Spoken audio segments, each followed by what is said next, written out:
Yemen উপকূলে আবারও ঘটল মর্মান্তিক দুর্ঘটনা।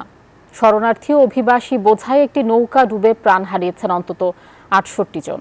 এখনও ৭৪ জন নিখোঁজ রয়েছেন আর জীবিত উদ্ধার করা সম্ভব হয়েছে মাত্র ১২ জনকে। জাতিসংঘের অভিবাসন সংস্থা জানিয়েছে, নৌকাটিতে ইথিওপিয়ার ১৫৪ জন নাগরিক ছিলেন, যারা উন্নত জীবনের আশায় পাড়ি দিচ্ছিলেন বিপজ্জনক পথ। একটু উন্নত জীবনের স্বপ্ন চোখে নিয়ে আফ্রিকার বিভিন্ন দেশ থেকে প্রতি বছর হাজারো মানুষ পাড়ি জমান আরবের পথে।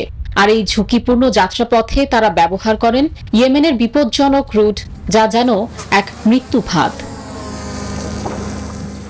সংঘাত আর দারিদ্র্য থেকে পালিয়ে আসা এই অসহায় মানুষগুলোকে নিয়তির হাতে তুলে দেয় পাচারকারীরা।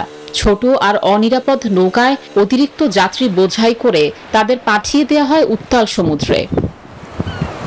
বান্ডেল থাকলে প্রতি সেনমানিতে টাকা বাঁচবে। বিকাশ সেনমানি বান্ডেল কিনে জিতুন প্রতি লেনদেনে। জাতিসংঘের মতে এটি বিশ্বের অন্যতম ব্যস্ত ও ভয়ঙ্কর একটি অভিবাসন পথ। বিগত এক দশকে এই জলপথেই নিখোঁজ হয়েছেন ২,০০০-এরও বেশি মানুষ, যাদের অনেকেরই আর কোনো খোঁজ মেলেনি। Desk report, news 24।